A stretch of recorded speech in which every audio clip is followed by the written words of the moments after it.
Assalamualaikum warahmatullahi wabarakatuh. Apa kabar sahabat ruang baca? Jumpa lagi dengan saya Agnes. Masih tetap semangat kan? Tanpa berlama-lama, saya akan langsung membaca bagian berikutnya dari buku keren karya Robert T. Kiyosaki yang berjudul Increase Your Financial IQ. Kelola uang Anda dengan lebih cerdas. Oke, langsung saja kita lanjut ya. Bab 7, IQ Keuangan 5. Meningkatkan informasi keuangan Anda.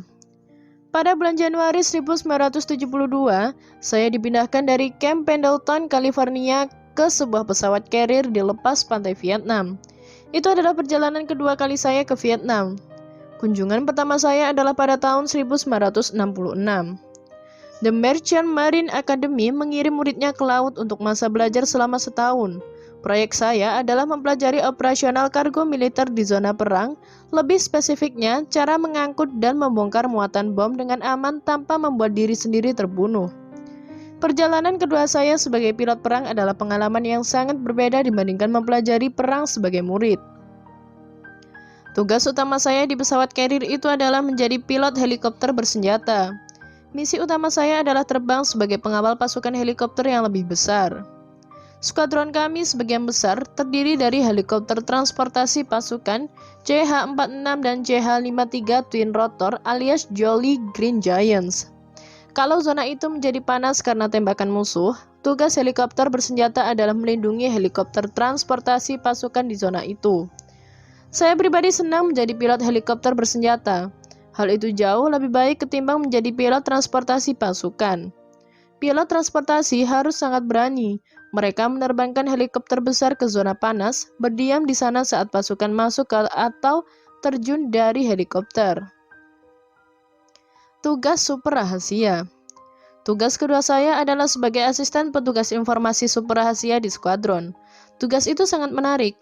Selama berjam-jam tanpa jeda, kami duduk, mendengarkan, mengamati, mengumpulkan, dan memproses informasi rahasia. Pada jeda reguler selama siang dan malam, kami memberikan briefing kepada petugas pemberi komando dan timnya. Tugas kami adalah mengambil data mentah dari perang dan mengubahnya menjadi informasi yang relevan. Informasi hidup mati. Sebagai petugas informasi, saya mempunyai rasa hormat mendalam pada informasi. Sebelum tugas di Vietnam itu, saya tidak pernah terlalu memedulikan hal tersebut. Di sekolah, saya menganggap mata pelajaran yang berisi informasi adalah lelucon. Bagi saya, informasi hanyalah data, fakta, dan gambar yang tidak memerlukan pemikiran, tanggal dan waktu yang harus diingat supaya bisa lulus ujian. Di Vietnam, informasi memiliki arti lebih penting. Bagi rekan pilot saya, informasi bisa berarti hidup atau mati. Saya yakin saat ini saya bisa menjadi wirausaha dan investor yang lebih baik karena posisi saya dulu sebagai petugas informasi. Saat ini, saya tahu informasi bisa berarti hidup atau mati di perang dan perbedaan antara kaya dan miskin dalam bisnis. Informasi lebih penting ketimbang kehidupan. Dalam proses mempersiapkan diri sebelum pergi ke Vietnam, kami dilatih untuk memproses informasi yang tak terhingga banyaknya dan mampu membuat keputusan dalam hitungan detik di bawah tekanan berat. Kalau kami memproses informasi dengan baik, kami hidup. Kalau tidak, resikonya kehilangan nyawa. Begitu menyadari bahwa kehidupan saya dan orang lain bergantung pada kualitas informasi yang saya terima, hal itu bahkan menjadi lebih penting dibandingkan kehidupan saya sendiri. Di buku sebelumnya, saya menulis tentang hari pertama saya berada di bawah hujan tembakan di Vietnam. Saya mendeskripsikan rasa takut, juga kesadaran bahwa orang yang menembaki saya sama inginnya untuk pulang seperti saya. Di buku itu, saya mengacu kata-kata bijak Komandan Regu saya untuk mengingatkan saya bahwa di medan perang tidak ada tempat kedua, tidak ada medali perak. Yang ada hanyalah emas atau tidak sama sekali. Saat melihat peluru sungguhan mendesing ke arah kami, saya sadar bahwa hari-hari sekolah secara resmi sudah berakhir. Saat kami terbang menuju kematian, tahun-tahun latihan dan informasi diproses menjadi satu keputusan, satu tindakan. Berita baiknya, saya dan kru pulang malam itu. Berita buruknya, orang Vietnam di bawah tidak ada tempat kedua. Aset paling penting. Seorang teman saya yang merupakan ahli kitab suci kerap berkata, tanpa pengetahuan umatku akan hancur. Saat ini, banyak orang hancur karena tidak memiliki pengetahuan akan uang. Kita hidup di era informasi. Di daerah yang sangat terpencil pun saya melihat orang muda mengirim SMS sambil duduk di atas kereta keledai. Dunia belum pernah begitu terhubung dengan sangat cepat. Informasi adalah aset terbesar pada era ini. Pada era sebelumnya, Anda perlu memiliki pabrik, peternakan, tambang emas, sumur minyak, atau gedung pencakar langit supaya bisa kaya. Pada era informasi, informasi saja bisa menjadikan Anda sangat kaya. Anda tidak perlu sumber daya nyata seperti tanah, emas, atau minyak.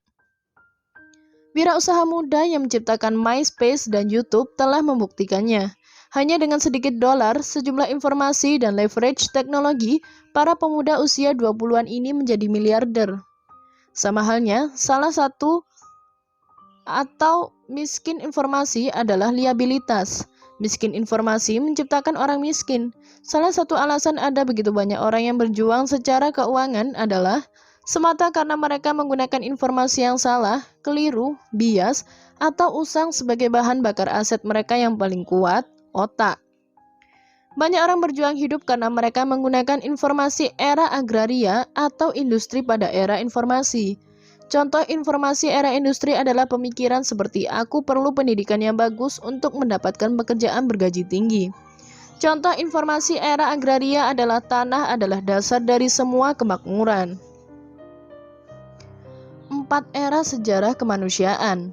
Ada 4 era ekonomi dalam sejarah kemanusiaan. 1. Era berburu dan meramu.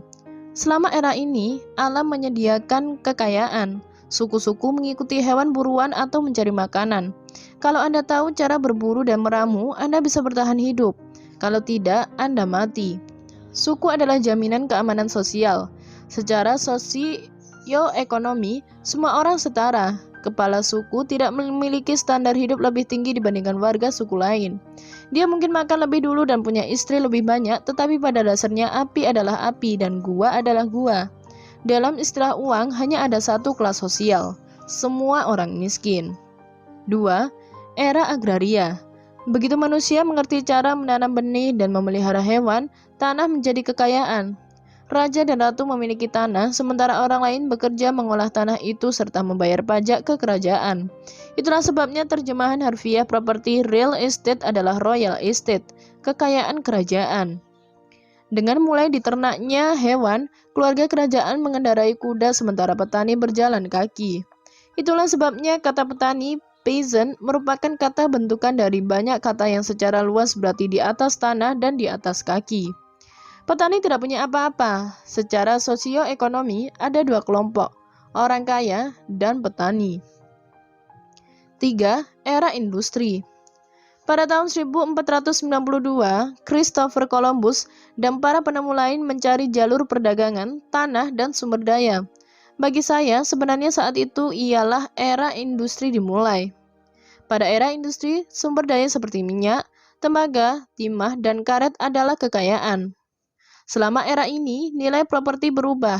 Pada era agraria, tanah harus subur dan mampu menumbuhkan tanaman untuk membesarkan hewan. Pada era industri, tanah yang tidak digunakan bercocok tanam menjadi lebih bernilai.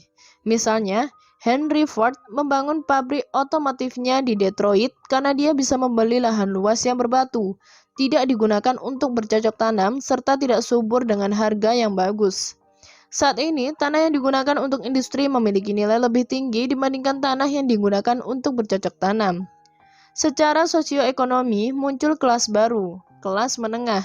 Sekarang ada 3 kelas sosial, kaya, menengah, dan miskin. 4. Era informasi. Era ini secara resmi dimulai dengan penemuan komputer digital. Pada era informasi, informasi yang diberi leverage berupa teknologi adalah kekayaan dan sumber daya yang sangat murah serta berlimpah seperti silikon bisa menghasilkan kekayaan. Dengan kata lain, harga dari menjadi kaya telah turun. Untuk pertama kalinya dalam sejarah, kekayaan tersedia, bisa dijangkau dan berlimpah bagi semua orang, terlepas dari di mana orang itu tinggal.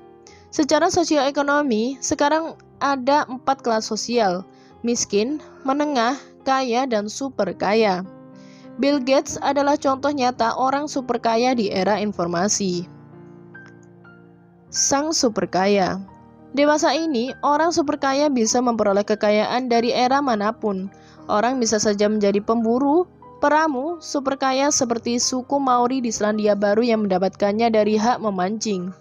Anda juga bisa menjadi peternak atau petani super kaya dari era agraria, serta pabrikan super kaya dari era industri. Seperti yang sudah disebutkan, ada miliarder super kaya berusia 20 tahunan dari era informasi. Anak muda yang menjadi super kaya dengan sumber daya yang tidak mahal serta berlimpah seperti teknologi, informasi, serta pemikiran mereka. Kesamaan umum di antara semua ini adalah informasi yang memungkinkan koordinasi antara sumber daya secara jauh lebih cepat dan pada tingkat jauh lebih tinggi dibandingkan sebelumnya. Koordinasi inilah yang menciptakan para super kaya. Kesenjangan. Pada saat bersamaan, ada orang yang hancur karena informasi yang tidak cukup atau usang. Ada suku asli yang disingkirkan karena hutan tempat. Tinggal mereka dibabat. Ada petani yang bangkrut dan pemilik pabrik yang merumahkan ribuan pekerja. Jaringan toko aset yang pernah ternama sekarang tergusur oleh musik yang di-download. Di Amerika, negara terkaya di dunia, ada jutaan orang yang terpuruk dalam utang, tergantung-gantung pada benang terakhir keamanan pekerjaan, serta bertanya-tanya bagaimana mereka bisa membiayai pendidikan anak dan masa pensiun mereka. Jutaan orang berjuang di negara kaya ini karena mereka terus bertindak dengan pemikiran era berburu meramu, agraria, atau industri. Kesenjangan yang melebar antara kaum super kaya dan orang lain diciptakan oleh informasi. Berita baiknya, informasi tersedia secara melimpah dan gratis. Saat ini, relatif mudah bagi seseorang, bahkan mereka yang miskin dan masih belia, untuk berpindah dari melarat menjadi super kaya tanpa banyak uang. Sekarang ini, untuk bisa kaya, Anda tidak harus menjadi penakluk, berlayar ke tanah asing, serta merampok sumber daya alam dari suku asli. Anda tidak perlu mengumpulkan jutaan dolar di pasar saham untuk membangun pabrik mobil atau memperkerjakan ribuan pegawai. Saat ini, informasi dan komputer yang benar-benar murah bisa membawa Anda yang tadinya miskin menjadi super kaya sembari Anda duduk-duduk di rumah. Yang diperlukan hanyalah informasi yang tepat. Informasi yang membludak. Jadi, berita baiknya adalah informasi tersedia melimpah dan gratis. Berita buruknya adalah informasi tersedia melimpah dan gratis. Ironi era informasi adalah ada terlalu banyak informasi. Saat ini, orang mengeluhkan membludaknya informasi.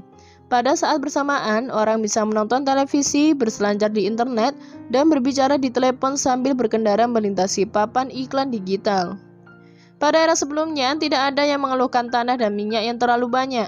Namun, pada era informasi, orang mengeluh karena memiliki terlalu banyak informasi dan kewalahan dengan aset yang bisa menjadikan mereka super kaya itu. Kecerdasan militer. Di Vietnam, saya belajar menghormati kekuatan informasi. Saya menjadi sangat sadar akan kekuatan informasi untuk membunuh, juga menyelamatkan nyawa. Menggunakan kecerdasan militer untuk membunuh kini tak lagi terasa masuk akal bagi saya. Dewasa ini, saya memilih menggunakan informasi untuk memberi kehidupan, bukan merenggutnya. Sebagai petugas pengumpul informasi, saya juga berhadapan dengan informasi yang membludak. Di masa perang, jumlah informasi yang harus kami proses sangat mengejutkan. Kami harus belajar cara menyortir, mengategorikan, membuang, dan memproses banyak sekali informasi dari berbagai serta beragam sumber dengan sangat cepat. Kalau tidak begitu, kami atau orang lain bisa mati. Mengklasifikasikan informasi. Guna mengatasi membludaknya informasi, militer mengerahkan sejumlah besar upaya untuk mengklasifikasikan informasi.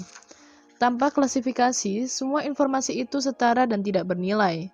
Sebagai petugas pengumpul informasi di Vietnam, saya belajar mengklasifikasikan informasi berdasarkan seperangkat karakteristik. 1. Waktu. Di perang dan bisnis, informasi bisa berguna pada 1 menit dan usang pada menit berikutnya. Perang itu cair, selalu bergerak. Begitu pula bisnis dan investasi. Pasukan musuh bisa berada di satu tempat hari ini dan ratusan kilometer jauhnya besok. Dalam bisnis, keuntungan bisnis bisa menjadi tak ternilai hari ini dan tak ada nilainya besok. 2. Kredibilitas. Kita harus tahu dari siapa informasi itu datang. Apakah sumber kita bisa dipercaya dan punya kredibilitas? Sayangnya, di dunia uang, sebagian besar orang mendapatkan informasi keuangan dari orang yang bekerja bersama mereka atau tenaga penjualan, orang yang juga berjuang untuk mendapatkan uang. Mungkin mereka baik dan jujur, tetapi bukan sumber informasi keuangan yang kredibel dan bisa dipercaya. 3. Klasifikasi. Di militer, saya belajar menyortir informasi ke dalam kategori-kategori. Misalnya, informasi super rahasia hanya tersedia bagi mereka yang memiliki wewenang super rahasia. Di dunia bisnis dan investasi, informasi super rahasia atau terklasifikasi dikenal sebagai informasi orang dalam. Saat investor rata-rata mendengar istilah itu, dia akan berpikir tentang informasi ilegal, dan kadang memang begitu adanya. Informasi orang dalam menjadi ilegal kalau orang menerima informasi dari orang dalam perusahaan publik dan menggunakannya untuk membeli atau menjual saham perusahaan itu. Pada kenyataannya, semua informasi adalah informasi orang dalam. Pertanyaan yang lebih penting adalah seberapa jauh Anda dari orang dalam itu. Saat orang mendengar kisikan tentang produk baru sebuah perusahaan atau berita bahwa perusahaan itu ada dalam masalah, orang dalam serta mereka yang dekat dengannya sudah melakukan jual beli atas dasar informasi tersebut. Pertempuran sudah dimenangkan, dan investor rata-rata kalah. Mari saya perjelas bahwa saya tidak mendorong atau menyetujui perdagangan informasi orang dalam yang ilegal. Perbedaan yang ingin saya buat adalah tentang pentingnya berada di dalam dan dekat dengan informasi. Salah satu alasan saya suka menjadi wirausaha dan investor properti adalah saya merupakan orang dalam legal yang bisa melakukan jual beli atas informasi orang dalam. Karena saya bukan perusahaan publik, saya juga bisa dengan bebas mengatakan kepada teman saya apa yang saya ketahui serta cara saya berinvestasi. Di pasar saham, para profesional tahu amatir melakukan jual beli berdasarkan sejarah masa lampau. Dengan cara itulah kaum profesional menghasilkan uang. Mereka menghasilkan uang dari para amatir. Ambil contoh Pak Rata-Rata, seorang investor yang bangun di pagi hari, membaca koran sambil minum kopi dan mengamati berita yang baru dikeluarkan oleh perusahaan publik favoritnya. Dia kemudian menelepon pialangnya atau masuk ke internet untuk melakukan jual beli. Walaupun informasi itu mungkin baru berusia beberapa jam, Pak Rata-Rata sudah kehilangan posisi. Dia terlambat datang ke pesta karena memang tidak pernah diundang. Dia bukan orang dalam, dia orang luar. Salah satu alasan utama ayah kaya mendorong saya untuk mengembangkan kecerdasan keuangan adalah supaya saya bisa mendapatkan akses ke informasi orang dalam. Semakin dekat Anda dengan informasi orang dalam, semakin kaya Anda. 4. Informasi relatif. Saat menyaksikan medan pertempuran, informasi berganti dari hari ke hari. Kami sebagai petugas pengumpul informasi mampu menginterpretasikan informasi masa lalu dan masa kini untuk meramalkan informasi masa depan. Misalnya, kalau kami tahu pasukan musuh ada di satu posisi pada hari Selasa, posisi lain pada hari Rabu, dan posisi lain lagi pada hari Kamis, kami bisa mulai memperkirakan kemana mereka pergi serta apa tujuan mereka. Dengan kata lain, kami harus tahu bagaimana satu informasi terkait dengan informasi lain. Di dunia bisnis dan investasi, pengumpulan informasi masa lalu, masa kini, dan masa depan dikenal dengan nama mengamati tren. 5. Informasi menipu. Dalam perang, musuh akan sering berusaha mengelabui kita dengan mengirimkan informasi yang menipu. Kadang, mereka melakukannya dengan taktik pengalihan. Misalnya, mereka mungkin memindahkan sejumlah besar pasukan dan peralatan, menimbulkan banyak kegaduhan serta keributan hanya untuk mengalihkan kami dari motif dan tujuan mereka yang sebenarnya. Atau mereka memperbolehkan kami menangkap salah satu pasukannya yang sudah dibekali dengan informasi keliru. Atau mereka menggunakan mata-mata orang yang kami kira berpihak pada kami untuk mencekoki kami dengan informasi keliru. Pompa dan buang. Bisnis dan investasi penuh dengan informasi menipu. Seorang wirausaha dan investor harus terus waspada serta bertahan menghadapi informasi yang menipu. Misalnya, pada banyak kesempatan ahli keuangan akan mengatakan sesuatu kepada Anda, lalu melakukan kebalikannya. Orang ini bisa muncul di televisi dan berkata bahwa dia cenderung membeli saham untuk mengantisipasi kenaikan harga dan melakukannya. Itu adalah jenis informasi yang membuat orang lain membeli saham tersebut sehingga mendorong naik nilainya. Begitu harga saham naik, orang yang merekomendasikan saham itu menjualnya dan meraup keuntungan besar. Hal itu dikenal sebagai pompa dan buang. Muslihat tangan. Bentuk pengelabuhan lain dikenal dengan nama muslihat tangan, teknik yang diberi nama seperti trik sulap. Saat pesulap mengetuk bagian puncak topinya, mata Anda terfokus pada topi itu serta mengalihkan dari apa yang dilakukan tangannya yang lain di balik punggungnya. Dalam bisnis, konsumen seringkali dikelabui dengan cara sama. Misalnya, sekotak sereal mungkin terang-terangan menyatakan rendah lemak. Konsumen yang mengkhawatirkan penambahan berat badan menganggap sereal itu bagus baginya. Namun, kalau lebih mencermati tulisan kecil yang tercetak di sana, Anda akan mendapati bahwa sereal itu rendah lemak tetapi sangat berlebih dalam gula. Dalam investasi, reksadana mungkin beriklan imbal hasil tertinggi dari semua reksadana. Yang luput dinyatakan oleh judul itu adalah tidak ada reksadana yang menghasilkan uang dan begitu pula reksadana mereka. Hal itu sama seperti berkata, saya menangkap Mino terbesar. Mengklasifikasikan informasi untuk menjadi makin kaya. Ada sejumlah pelajaran yang saya dapatkan dari militer tentang mengklasifikasikan informasi yang bisa ditetapkan dalam bisnis. Pelajaran 1. Fakta versus opini. Kunci kecerdasan militer adalah tahu bedanya fakta dan opini. Hal sama berlaku untuk kecerdasan keuangan. Salah satu penyebab ada begitu banyak orang yang menganggap investasi itu beresiko adalah karena mereka tidak tahu perbedaan fakta dan opini. Berikut beberapa contoh opini. 1. Kalau seorang berkata saham suatu perusahaan akan naik, itu adalah opini karena merupakan kejadian di masa depan. 2. Kalau seseorang berkata nilai bersih seseorang adalah $1.000.000, itu adalah opini karena sebagian besar penilaian adalah opini. 3. Kalau seseorang berkata dia sangat sukses, itu adalah opini karena definisi kesuksesan itu relatif. Pelajaran 2. Solusi sinting. Solusi sinting muncul saat orang menggunakan informasi yang merupakan opini sebagai fakta. Dalam perang, hal itu bisa membunuh Anda. Dalam bisnis, hal itu bisa menghancurkan Anda. Misalnya, pertanyaan, kenapa Anda membeli rumah itu kalau Anda tahu Anda tidak mampu membiayainya? Jawaban, saya membelinya karena pialang saya berkata nilainya akan naik. Saya rasa saya sanggup membeli rumah itu, mendiaminya, kemudian menjualnya untuk mendapatkan keuntungan yang akan memecahkan masalah keuangan saya. Pertanyaan, kenapa Anda menikah dengannya padahal Anda tahu dia playboy pemalas? Jawaban, ya, dia sangat tampan. Saya takut kehilangan dia. Saya tidak mau ada orang yang mencurinya dari saya. Jadi, walaupun saya tahu dia gemar berbohong dan tidak suka bekerja, saya pikir setelah kami menikah dan punya anak, saya bisa mengubahnya. Pertanyaan, kenapa Anda tetap bertahan pada pekerjaan yang Anda benci selama bertahun-tahun? Jawaban, saya pikir mungkin saya akan dipromosikan. Pertanyaan, kenapa Anda berinvestasi di reksadana? Jawaban, karena penyedia saya menyuruh saya melakukannya. Katanya, itu investasi yang bagus. Pelajaran 3. Tindakan beresiko. Dalam perang, kalau Anda tidak mengecek kebenaran informasi dan semata mengambil tindakan membuta, Anda beresiko kehilangan nyawa. Investor yang mengambil resiko berarti berinvestasi berdasarkan opini. Sayangnya, hal ini merupakan deskripsi sebagian besar investor. Karena sebagian besar investor berinvestasi untuk capital gain, keputusan investasi mereka didasarkan pada opini tentang masa depan. Banyak investor berinvestasi di reksadana berdasarkan opini pasar saham akan naik 8-10% per tahun.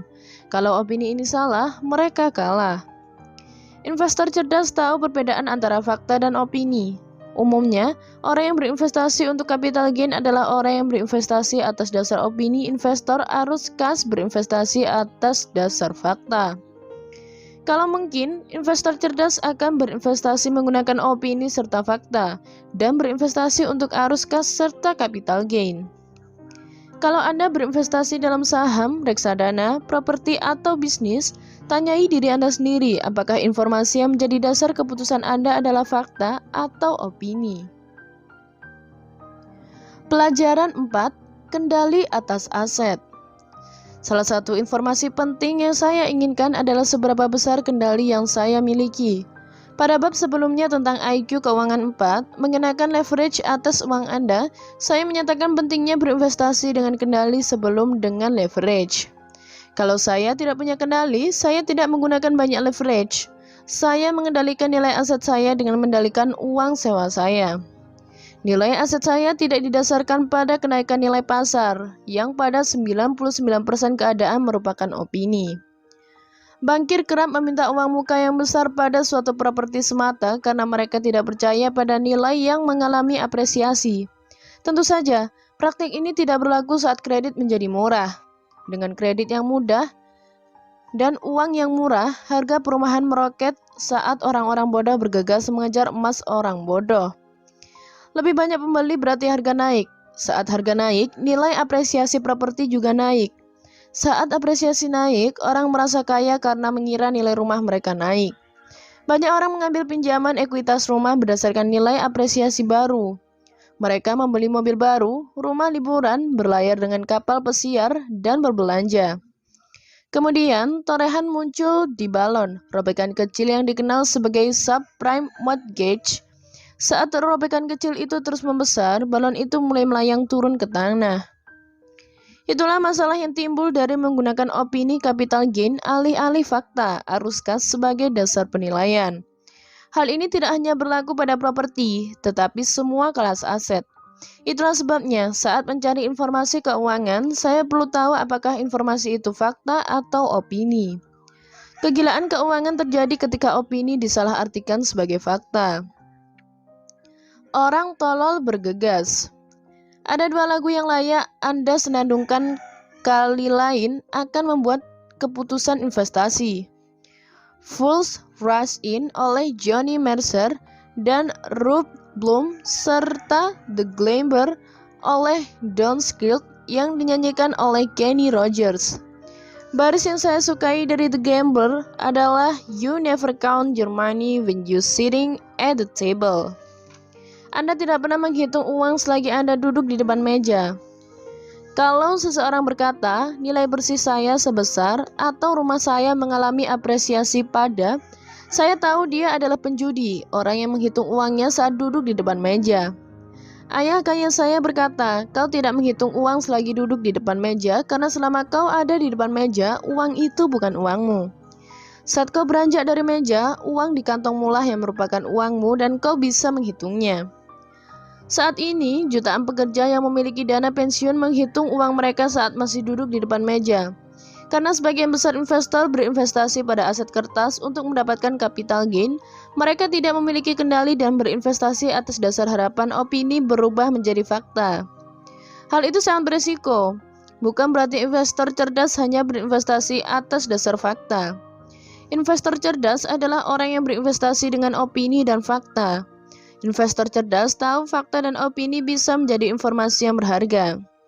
Secara sederhana, fakta adalah sesuatu yang dibuktikan oleh verifikasi bukti fisik. Opini adalah sesuatu yang mungkin atau mungkin tidak didasarkan pada fakta. Dengan kata lain, opini mungkin adalah fakta, tetapi tetap merupakan opini sebelum dibuktikan. Seperti yang dikatakan oleh teman baik dan partner bisnis saya, Ken McElroy, percaya, tapi buktikan. Pelajaran 5. Apa aturannya? Aturan dan hukum adalah jenis informasi yang sangat penting. Banyak orang tersangkut masalah semata karena tidak mengetahui aturan, mengabaikan aturan, atau melanggar aturan. Saya pribadi tidak pernah menyukai aturan. Di Vietnam, saya makin tidak menyukainya. Salah satu hal yang saya benci adalah kami bertarung atas dasar seperangkat aturan sementara musuh bertarung atas dasar perangkat aturan lain. Salah satu aturan perang yang saya rasa konyol adalah aturan kita tidak bisa mengejar musuh melewati batas. Musuh akan bertarung di dekat batas lalu kabur mencari perlindungan. Ada banyak kesempatan saat saya harus menghentikan pertarungan karena VC mundur sampai ke Laos. Aturan lain yang tidak saya sukai adalah harus mengenakan seragam, sedangkan musuh tidak. Salah satu hal tersulit dari pertarungan adalah tidak adanya informasi tentang siapa yang musuh dan siapa yang bukan. Seragam bisa menyediakan informasi itu. Aturan meningkatkan nilai aset. Ayah kayalah yang mengubah pandangan saya atas aturan. Dia berkata, kalau tidak ada aturan, tidak ada aset.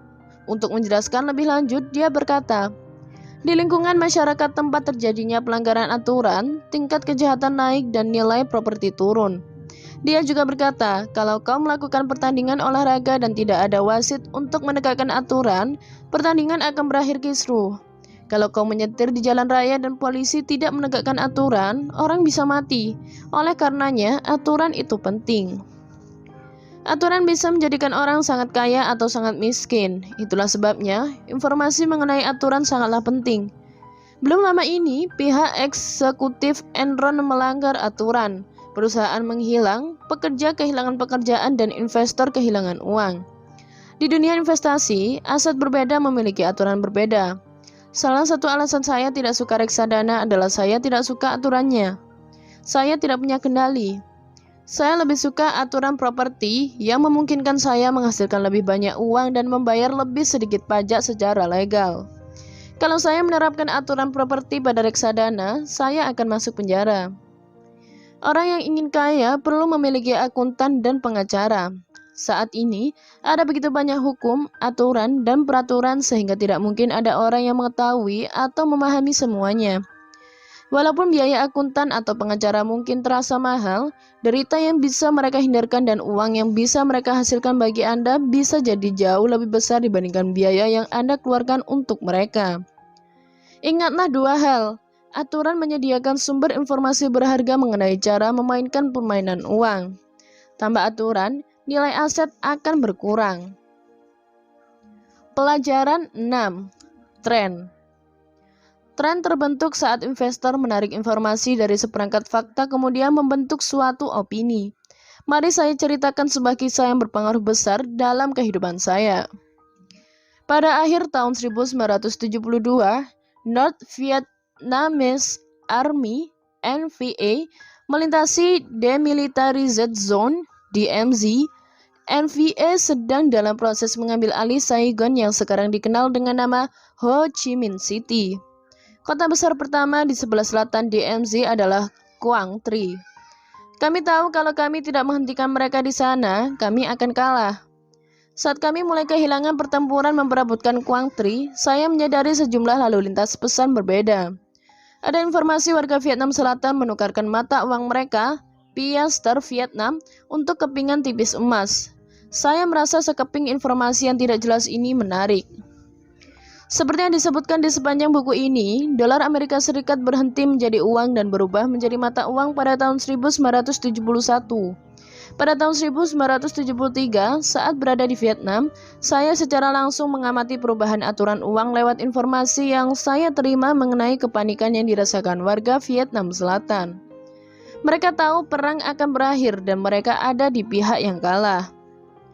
Pada tahun 1971, harga emas ditetapkan sebesar 35 dolar ons. Pada tahun 1973, saya melihat harganya naik melampaui 80 dolar ons. Saat warga Vietnam Utara mulai bergerak ke selatan, rasa takut mendekati tingkat kepanikan. Orang kaya yang berpihak pada Amerika Serikat siap melarikan diri. Alih-alih mengandalkan diri pada piaster atau dolar Amerika Serikat, mereka membeli semua emas yang bisa mereka dapatkan. Salah satu laporan intelijen yang saya terima menyatakan, kepercayaan lenyap. Orang bersiap melarikan diri menukar dolar dan piaster dengan emas. Saat duduk di ruangan super rahasia, saya menyadari bahwa orang menginginkan emas. Saya berasumsi mereka tahu emas akan memampukan mereka melakukan perjalanan ke negara lain. Saya bisa merasakan kepedihan mereka. Mereka tahu emas bisa menyelamatkan kehidupan mereka. Saya tahu faktanya, Amerika Serikat akan kalah dalam perang. Musuh menguasai keadaan. Secara internasional, nilai dolar terpuruk dan emas naik. Dari laporan intelijen, saya tahu warga Vietnam Selatan panik dan menjual murah mata uang mereka untuk membeli emas. Bagi saya, tren ini adalah peluang investasi. Saya menggunakannya untuk membentuk opini. Beberapa hari kemudian, saya dan teman terbang ke utara, tepat ke belakang garis musuh, berharap bisa membeli sejumlah emas. Opini kami adalah penambang emas Vietnam akan sangat ingin menjual emas karena NVA baru saja menguasai desa mereka. Opini kami, penambang akan langsung menyambar peluang mengambil dolar Amerika Serikat kami. Opini kami ada di posisi yang bagus untuk membeli emas dengan potongan harga. Karena opini kami itu yang didasarkan atas sejumlah fakta, kami bersedia melanggar aturan dan menempatkan nyawa kami dalam resiko hanya untuk menghasilkan sejumlah kecil dolar. Alih-alih memperoleh kesepakatan yang menguntungkan, saya malah nyaris terbunuh. Alih-alih membeli emas dengan potongan harga, saya mendapatkan pelajaran berharga tentang emas dan mata uang. Hari itu, saya mendapati bahwa harga emas benar-benar sama di seluruh dunia. Pada hari itu, harga emas sekitar 82 dolar ons. Saya mendapati bahwa entah saya membeli emas di teritori Amerika Serikat atau teritori NVA, harganya tetap sama. Berdiri di belakang garis musuh dan berharap bisa membeli emas dengan harga lebih rendah adalah contoh sempurna cara memperoleh kecerdasan dengan bersikap bodoh. Saya meraih gelar MBA di bidang keuangan internasional dengan berdiri di depan kantor penjualan gubuk bambu tambang, berdebat dengan perempuan tua yang giginya merah akibat kebiasaannya mengunyah sirih. Walaupun tidak menanyakannya, saya sangat meragukan perempuan itu adalah lulusan Harvard. Saya ragu dia pernah menerima pendidikan formal apapun, tetapi dia adalah guru yang baik. Walaupun dia tidak terlihat berpendidikan atau berpakaian layaknya orang sukses, dia tahu pasti mengenai nilai dan harga emas. Dia cerdas keuangan dan benar-benar tangguh. Dia tidak akan membiarkan sepasang pilot Amerika muda merayunya untuk menukarkan emasnya dengan dolar Amerika Serikat yang terus turun nilainya. Sampai hari ini, saya masih ingat jelas berdiri di hadapannya, berdebat untuk mendapatkan potongan harga sebesar 5 dolar. Saya bersedia membayar 77 dolar, bukan harga dunia sebesar 82 dolar. Alih-alih menerima uang kami, dia terus menggelengkan kepala dan mengunyah sirih. Dia tahu harga yang berlaku, dia tahu kekuatan ekonomi, geopolitik, dan lokal di dunia. Dia mendapat informasi, dia berfokus, dia tenang, dan dia tidak tergesa-gesa menjual emasnya. Dia tahu tren berpihak padanya dan bukan pada kami, serta ada orang yang lebih menginginkan emasnya dibanding dua pilot yang berusaha mendapatkan sedikit uang. Begitu tersadar bahwa dia tidak akan menyerah, saya berkata dalam hati, mati aku pasti mati hari ini, berdiri di belakang garis musuh, meminta potongan harga 5 dolar. Tidak ada yang akan menemukan kami, tidak ada yang akan pernah tahu apa yang terjadi pada kami. Kami akan dinyatakan hilang saat menjalankan misi dan kami bahkan tidak sedang menjalankan misi. Saya tidak akan terbunuh karena alasan mulia, saya akan terbunuh karena berusaha mengurangi beberapa dolar dari harga komoditas internasional. Saya akan mati karena kikir dan bodoh. Kalau saya berdiri lebih lama lagi di sini, saya akan ditembak dari belakang saat berdebat dengan perempuan ini, memintanya menurunkan harga. Saya benar-benar bodoh dan pantas mati karenanya. Tren adalah kawan Anda. Ada 3 pelajaran yang saya dapatkan hari itu. Yang pertama adalah kekuatan pasar global. Pasar global berarti harganya sama di seluruh dunia. Emas diberi harga pada pasar internasional.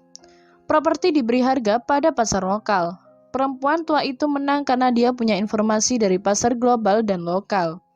Dia menang karena memiliki informasi lebih baik dan kecerdasan lebih tinggi. Saat ini, saya maklum akan pentingnya mengetahui informasi apa yang penting, baik secara global maupun lokal.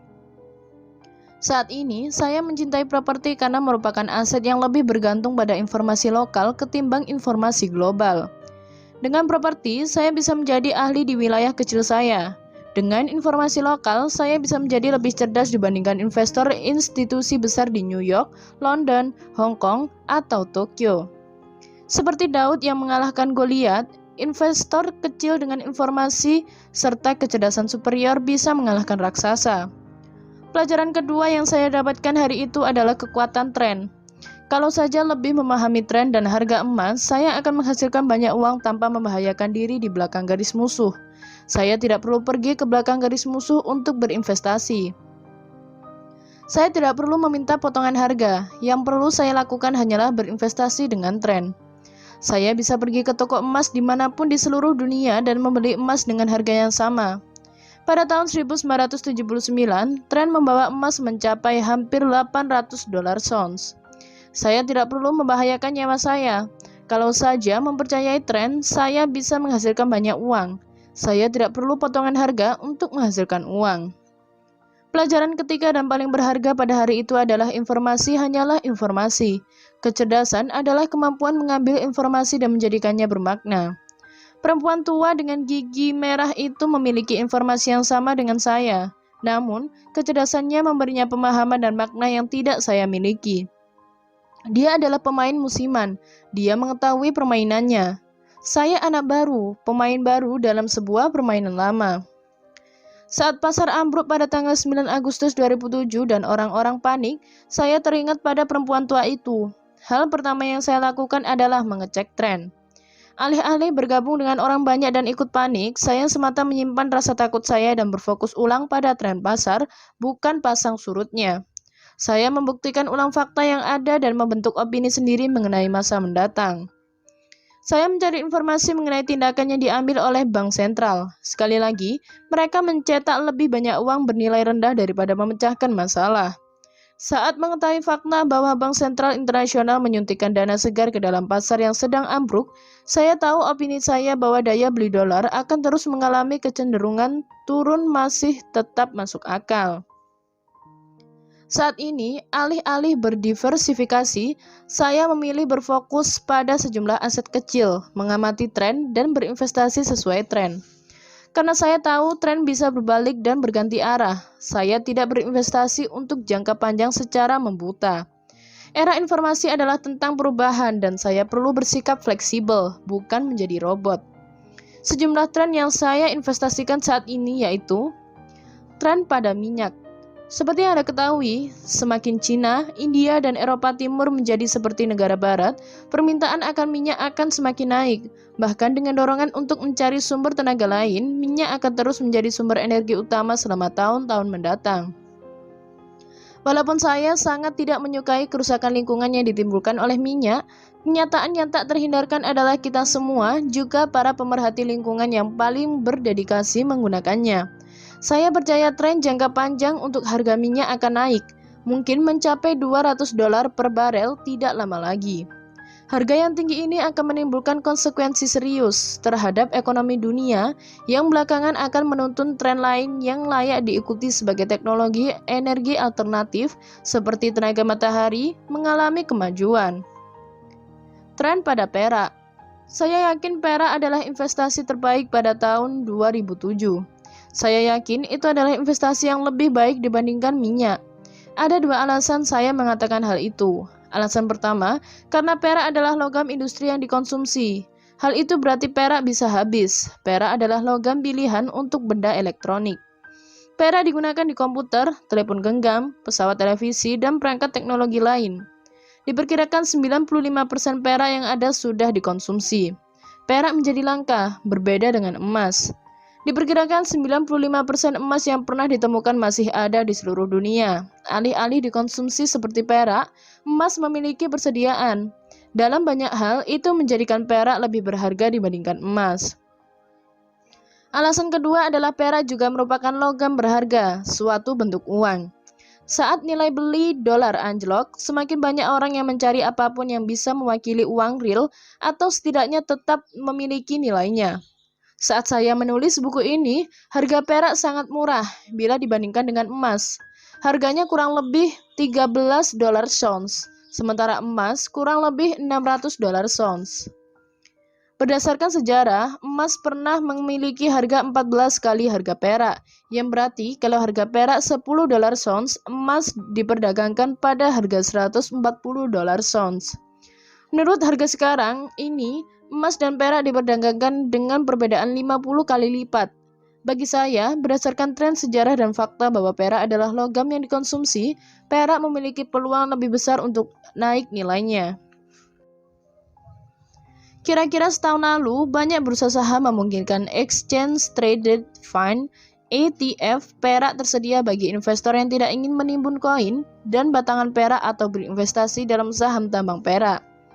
ETF perak memudahkan investor berinvestasi dalam perak. ETF perak seperti uang Amerika Serikat, yaitu sehelai kertas yang didukung oleh perak, dikenal dengan sertifikat perak. Bedanya, ETF bisa naik turun sesuai fluktuasi dalam harga dunia perak. Saya yakin penambahan ETF perak berarti dunia sudah siap menimbun lebih banyak perak saat daya beli mata uang dunia terus merosot. Fakta bahwa perak adalah logam yang dikonsumsi dan berharga menjadikannya peluang investasi selama dekade ini. Menurut laporan, ada kurang dari 300 juta ons perak yang tersisa di bumi. Hal itu berarti dunia mungkin akan kehabisan perak pada tahun 2020. Oleh karenanya, sejumlah penggila perak merasa dalam beberapa tahun perak akan menjadi semahal emas. Menurut saya, tidak akan naik setinggi itu. Namun, berdasarkan tren persediaan dan permintaan, saya yakin perak adalah peluang sekali seumur hidup. Saat ini, perak adalah investasi murah yang berisiko rendah dan bisa dibeli oleh siapapun di dunia barat.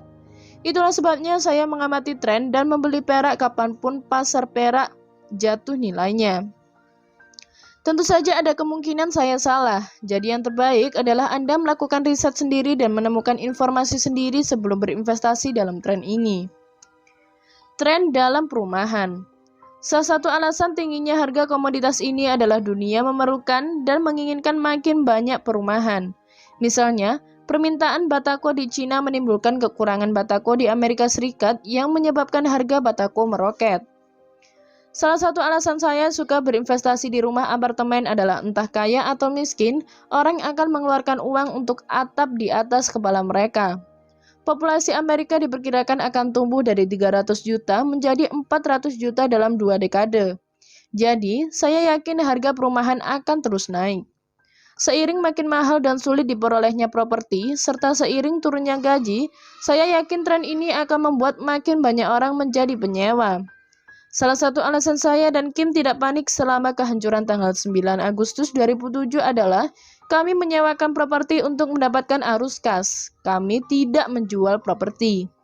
Orang yang berinvestasi untuk capital gain adalah orang yang membeli properti untuk menjualnya kembali. Saat pasar subprime mortgage hancur, penjual panik. Orang yang berinvestasi untuk arus kas, mereka menyewakan properti kepada orang lain, tidak panik. Bahkan mereka melihat peluang. Di pasar yang sedang turun, ada lebih banyak penyewa daripada pembeli. Jadi kehancuran sebenarnya bagus bagi pemilik sewa, bukan penjual. Perempuan tua yang mengunyah sirih dan menjual emas tahu bahwa kepanikan akan membuatnya kaya. Tren adalah kawannya. Orang yang menyewakan properti tahu bahwa tren adalah kawan mereka. Mereka yang menjual properti atau terus mengandalkan propertinya mengalami apresiasi nilai, mungkin akan mendapati tren jangka pendek memasuki mereka. Alih-alih naik, harga mungkin akan mengalami penurunan atau tetap sama. Ledakan keuntungan sudah berlalu bagi penjual dan baru dimulai bagi pemilik sewa.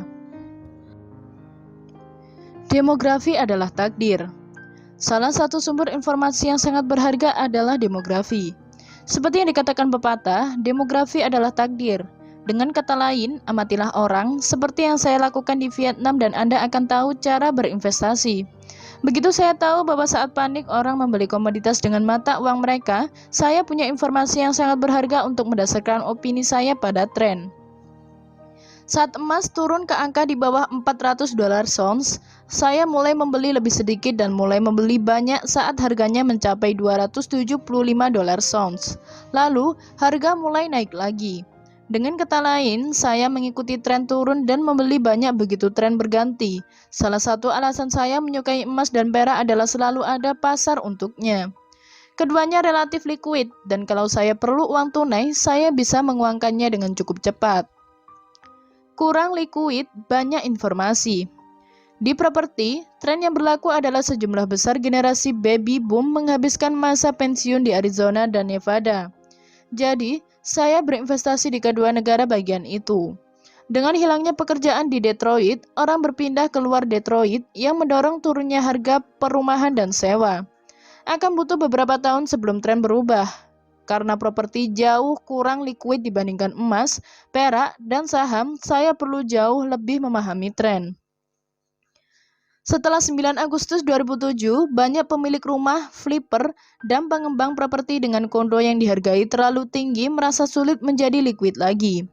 Alih-alih menjual supaya bisa keluar dari situasi itu, yang bisa dilakukan oleh kebanyakan dari mereka adalah menyaksikan tanpa daya nilai properti mereka tenggelam. Pelajarannya, semakin kurang liquid suatu investasi, semakin banyak informasi tren yang Anda perlukan. Banyak orang membeli dengan harga tinggi dan sekarang dihadapkan dengan harga penjualan yang rendah. Seorang investor berpengalaman tahu cara mengikuti tren supaya bisa membeli dengan harga rendah dan menjual dengan harga tinggi. Burung pemangsa keuangan. Tiap kali melihat mesin derek konstruksi milik pengembang bertengger di kondo dengan banyak tingkat, saya tahu akhir tren sudah dekat. Kapanpun Anda melihat mesin derek konstruksi alias burung pemangsa bertengger di Cakrawala, Anda tahu gelombang akan pecah. Hal itu berarti siklus telah mencapai puncak dan umumnya tidak ada arah lain yang bisa dituju kecuali bawah. Kali lain Anda melihat lebih dari 2 mesin derek konstruksi di Cakrawala, mulailah menjual properti apapun yang tidak Anda inginkan. Sejarah dan siklus. Satu pemikiran terakhir tentang tren adalah pentingnya sejarah dan siklus. Setelah berhasil bertahan menghadapi sejumlah pasang surut pasar, saya belajar banyak dari sejarah. Ada satu tren keuangan sejarah yang saya yakini layak diamati. Tren itu adalah siklus 20 tahunan antara saham dan komoditas. Sebagai orang yang berlayar untuk perusahaan minyak dan menerbangkan helikopter untuk mencari emas, saya menjadi penasaran kenapa harga komoditas melambung saat harga saham turun. Beberapa tahun lalu, saya menemukan buku yang ditulis oleh salah seorang penulis keuangan favorit saya, Jim Rogers, berjudul Hot Commodities. Rogers mendapati bahwa harga saham naik selama 20 tahun bersamaan dengan turunnya harga komoditas. Misalnya dari tahun 1960 sampai 1980, saat saya mencapai akil balik, harga komoditas seperti minyak dan emas naik. Pada tahun 1980, harga minyak, emas, perak, dan properti turun drastis saat harga saham mulai mendaki. Antara tahun 1980 dan 2000, pasar saham adalah tempat yang tepat untuk berinvestasi, sementara minyak, emas, serta perak menjadi pecundang. Sementara pasar komoditas turun, saya membeli semua minyak, emas, perak, dan properti yang bisa saya beli. Sesuai jadwal, pada tahun 2000, di tengah tingginya ledakan.com, harga saham anjlok dan harga komoditas kembali naik. Kalau sejarah berulang, itu berarti komoditas akan turun pada tahun 2020 dan saham akan menjadi bintang lagi. Jelaslah, saya tidak punya bola kristal. Namun, sejarah sepertinya memang berulang dan saya cukup tua untuk melihat semua perulangan itu. Kalau Anda ingin lebih banyak informasi mengenai bagaimana investor kelas dunia seperti Jim Rogers menganalisis tren, saya menyarankan Anda membaca Hot Commodities atau buku lain yang ditulisnya. Dia adalah investor dan penulis luar biasa yang merupakan pengamat tren kawakan. Ingat selalu, tren adalah kawan Anda. Kalau Anda mengabaikan tren, burung pemangsa akan menggerogoti tulang Anda sampai licin. Kesimpulannya, pada akhirnya bukan aset yang membuat Anda kaya, informasilah yang membuat Anda kaya atau miskin. Misalnya, kalau saya membeli emas dengan harga $800 ons pada tahun 1979, hari ini saya masih akan harus menunggu untuk bisa mendapatkan kembali uang saya. Dengan besarnya penurunan pada nilai beli dolar, saya harus menunggu sampai emas mencapai harga $1.500 untuk bisa balik modal. Hal sama berlaku pada aset apapun. Misalnya, dalam properti, sebagian besar investor kehilangan uang karena tidak punya cukup informasi dan kecerdasan. Itulah sebabnya saat seseorang bertanya, apakah properti itu investasi yang baik? Jawaban saya adalah saya tidak tahu. Apakah Anda investor yang baik? Sebagian besar bisnis gagal karena kurangnya informasi dan kecerdasan bisnis yang baik, alih-alih kurangnya uang. Saat orang bertanya kepada saya punya gagasan bagus untuk bisnis baru, dan saya mencari sejumlah uang. Apakah Anda tertarik berinvestasi pada perusahaan baru saya? Jawaban saya adalah saya tidak tahu. Berapa banyak bisnis sukses yang sudah Anda mulai? Ternyata, menjadi sukarelawan untuk berperang di Vietnam adalah salah satu hal tercerdas yang pernah saya lakukan. Kalau tidak menjadi sukarelawan, saya tidak akan pernah bertemu dengan perempuan yang mengunyah sirih itu. Pada hari itu, di belakang garis musuh, dia mengajari saya pelajaran penting. Dia menang karena dia tahu harga emas tidak ada hubungannya dengan nilai emas. Dengan memahami nilai, dia tahu kenapa orang membeli dan kenapa emas penting bagi mereka. Pada hari itu, saya belajar bahwa bukan aset yang membuat Anda kaya, informasi dan kecerdasanlah yang membuat Anda kaya. Kalau saya bisa kehilangan uang yang diinvestasikan dalam emas, yang merupakan uang real, saya bisa kehilangan uang dalam apapun. Hari itu saya berjanji akan menjadi lebih cerdas karena perempuan itu mengajari saya bahwa informasi dan pengetahuanlah yang menjadikan saya kaya, bukan emas. Terima kasih untuk sahabat ruang baca yang masih setia untuk tetap stay bareng saya Agnes sampai akhir pada bab ini. Sampai ketemu pada audiobook kami berikutnya. Wassalamualaikum warahmatullahi wabarakatuh.